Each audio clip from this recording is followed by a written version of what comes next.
Hey folks, Dagan here, and this right here is my brand new Schecter Stargazer. I've had it for a few weeks now. I love it. It's a lot of fun. It's bone stock completely. It plays and sounds great, but it could be better. And that's not specific to this guitar, it's specific to any new guitar. They're obviously all delivered on the shelves, very kind of middle of the road to suit kind of everyone.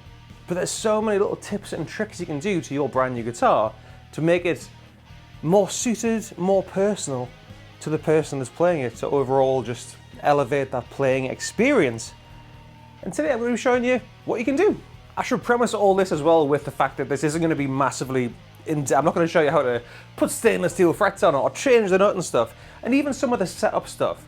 It's not going to be that intense because if you're buying a new guitar from a reputable seller, the setup should be pretty great from the factory. So yeah, today with my friends from DAddario, I'm going to be doing some super simple and affordable upgrades, customizations, whatever you want to say, to this guitar to make it play better for me, and explain to you why I'm doing them and why you should do them too. All in all, to essentially just make your brand new guitar play better than brand new. So let's get into it. Now the first thing I want to talk about today are strings. Probably, in my opinion anyways, the biggest, easiest, and most impactful way to upgrade a guitar to make it play better. And I'm not saying that because the new strings that come on new guitars are bad. Obviously if they're rusty and old, worn out strings and stuff, you've got to change them regardless. But I'm saying it because string gauge is such a personal thing, and having the correct string gauge on your guitar makes a good guitar a great guitar. Now there's nothing wrong with your standard 9 and 10 gauge and stuff. If you want to rock that, it's great. Some of the world's best music has been created using regular 9s, 10s, 11s, and the rest. But I'm telling you this story from personal experience. It took me years to realize that the string gauge that I think that I play guitar better with the way in which I play guitar and the sound I want to get from the amplifier or speaker or whatever, is 10 to 52. So I'm going to be throwing some 10 to 52s on this, and I'll tell you why in a second.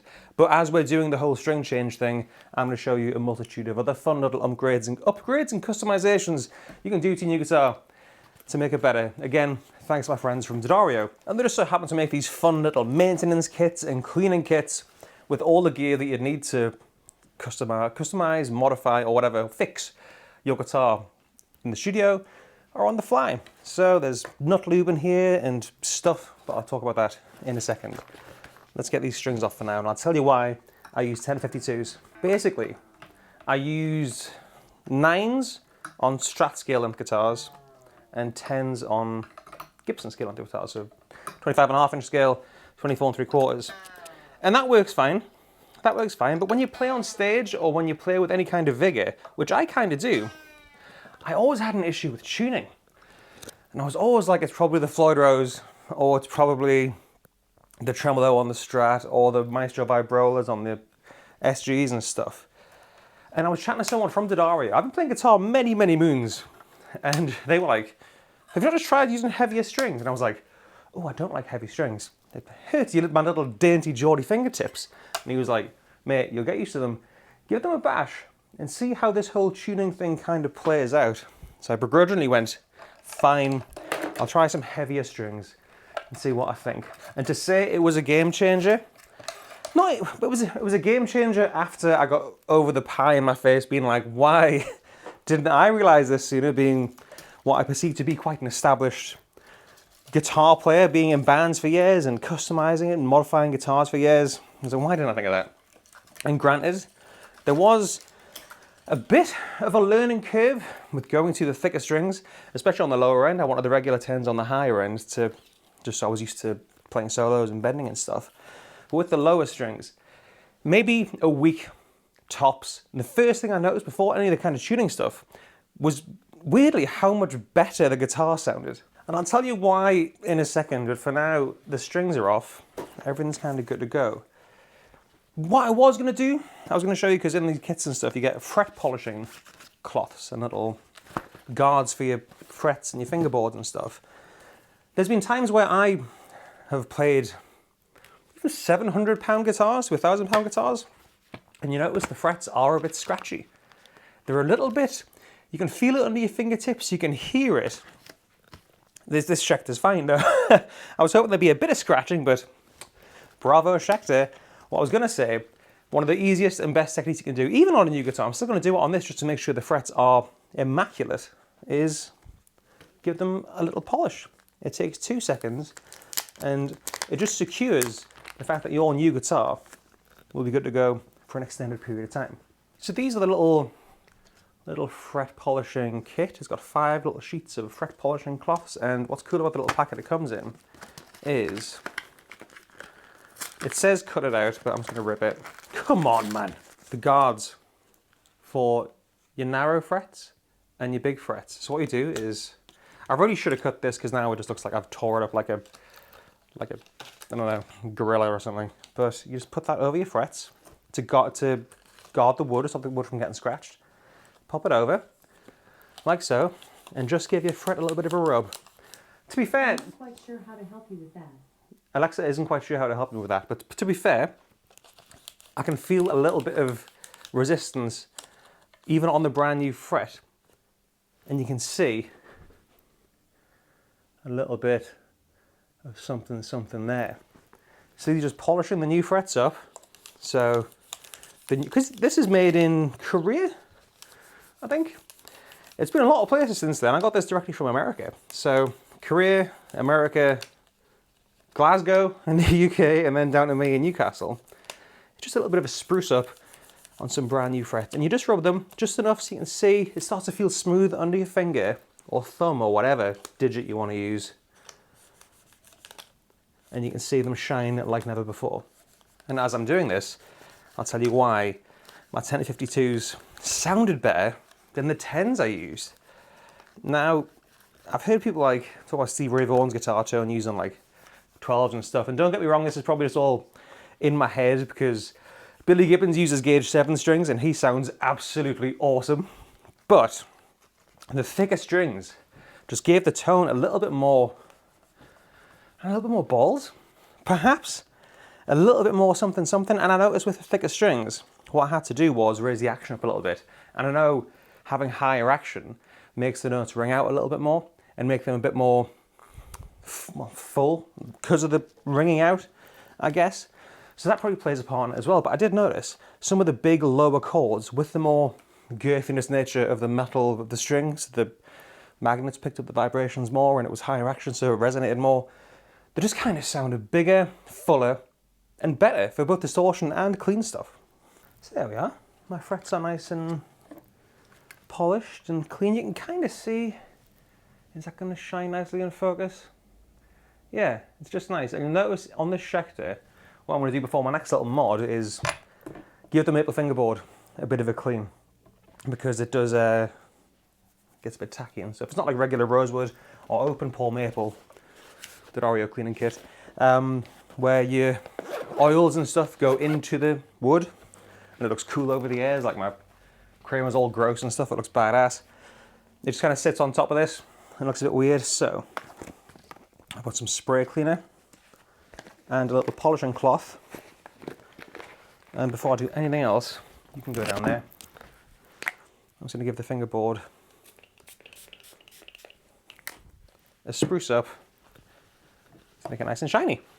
It is always good to get right in between the strings and stuff. This has got a locked bridge on, that's why that's not coming off, so I can't really get under there, but just get between the pickups, up at the headstock, a bit more of a wipe that you can't do when the strings are on, and voila!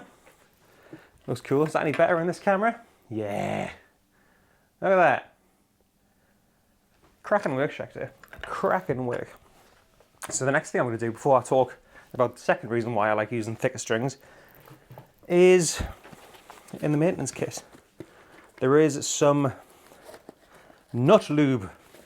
Now this is called so many different things by different people. What's this called? Just lubricant friction remover. Yeah. Now I've seen people use Vaseline on guitars. I've seen people, I don't know, I've just seen people do stuff with things that slip up at your nut here. When you get stuff like this, or applicators like this, it's just easier with the the syringe to just pop a tiny bit of lubricant in each nut slot. And again, there's different kind of nuts out there. There's the Graphtec ones, which are lubed up from the factory. There's obviously bone nuts and stuff, which are great for friction and stuff. Whether that's the case or not, this will not do any harm to your guitar. You can't over lubricate a nut. So the slippier, the better. So as you can kind of see there, if it's going to focus, put them in each slot. I'm just going to mess with it a little bit. Now this is kind of gross. I'm going to have to wipe off some excess in a second, but yeah, easy as that. And the whole reason why you do this is essentially because when you play hard or bend the string, that bend has got to come from somewhere. So you're stretching the string, and naturally, you can't really do much down here, but it stretches from the tuning peg to the, through the nut and obviously to your finger. So it goes back and forth through the nut. And the last thing you want is the string catching on the nut, which will inherently put your guitar out of tune. So lube it up, nothing's going to get caught. Your guitar will stay in tune better. Now, if I had one of the rosewood neck SGs, I'd pop some hydrator on it to put some moisture back in the wood to stop it looking all dry, gross, or God forbid, cracking over time. But with this being a painted gloss maple fingerboard, that's not going to do anything. That maple is nice and safe under there. So let's pop some new strings on. And like I keep harping on about, I'm going to go for the 10 to 52 DAddarios, and I'm going to go NYXL. Just because, I don't know, I've kind of put the XS's on more noodly guitars. And I don't really noodle on this. This is a riff machine, the Schecter Stargazer. So with the NYXL core, I think I don't want a lot of coating under the fingers that I have with them. So now, like I said, 1052s I use because they sound better, but the main reason, the sounding better was just a happy coincidence after I plugged them in for the first time and set the guitar up. The reason I was saying not to them, like I said, is for tuning stability. And like I say, I couldn't have been proved more. Weirdly, the man from DAddario couldn't have been proved more right and me proved wrong. It totally changed the way I enjoy playing guitar. I'm just going to string them all through the bridge before I start thingying them at the top. So yeah, thicker strings, higher action made the guitar sound better. But with more tension on the low strings and there being more girth and stuff, like I said at the start, I'm quite a hard player.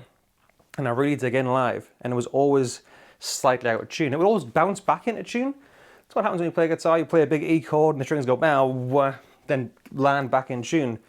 But when you play hard a lot of the time, it gets a bit annoying.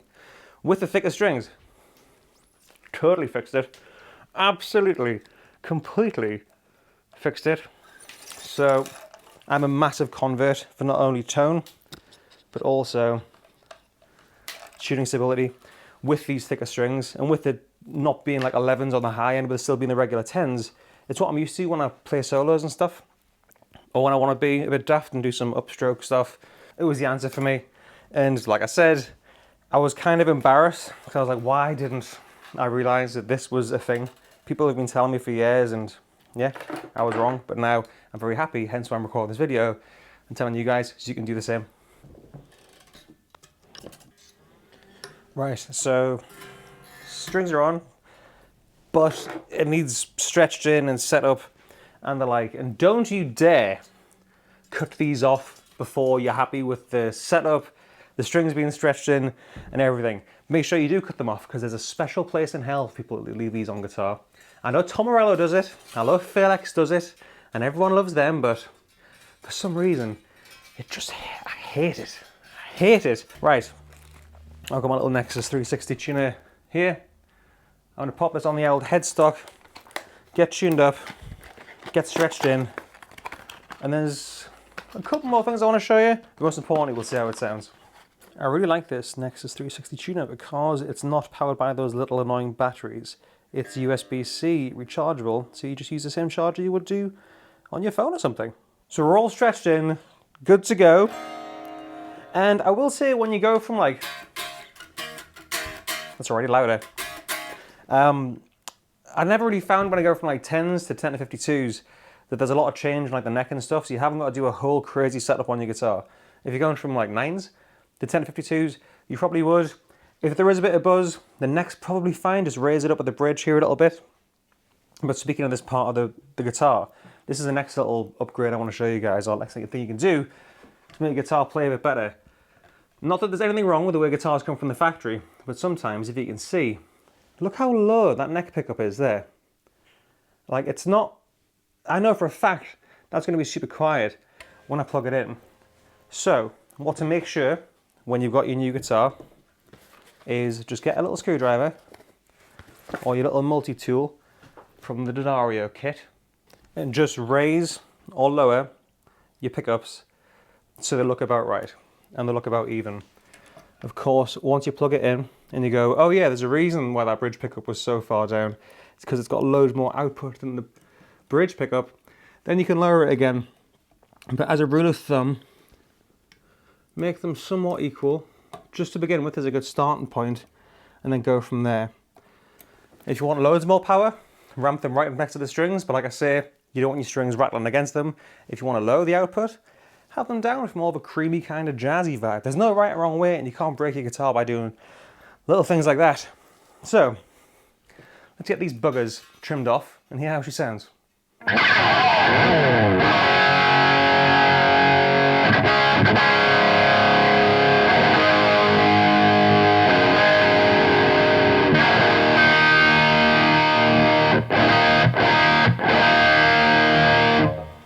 That's it for me right there. It's worth saying as well, I do play an E flat 99% of the time, but I've used these, obviously they work great for lower tunings like drop C or D standard, and even in E, if you don't mind the bit of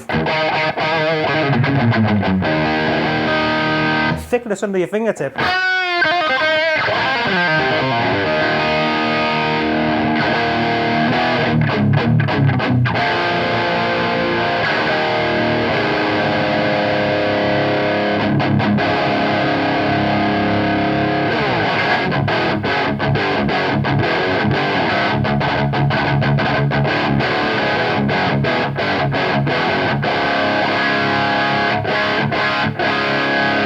The girth of the strings, the fact that they just vibrate in a very direct way because they're so taut. This gives you the confidence to really dig in and get, well, in my case, a much bigger sound and more in tune sound than I had before. There's a couple more things I want to talk about first when it comes to making your new guitar even better.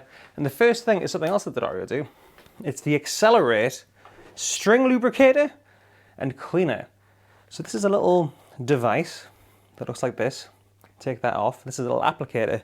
What you do is you run this up and down your strings, and it doesn't only clean them, gets all your little grimy finger gunk off it after a show, so they stay fresh for longer. But it also lubricates your strings to make them a bit slinkier and slippier and easier to get up and down.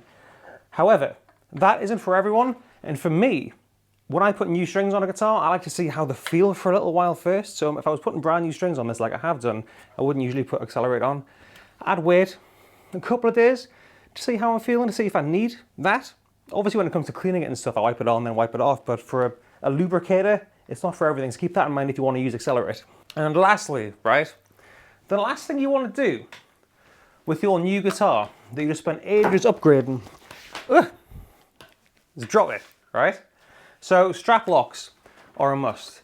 DAddario makes some kick-ass strap locks, but what I really like is the fact that, well, firstly the bad thing about strap locks is the fact that you only get one set at a time, and you kind of suit them to one guitar with one specific strap.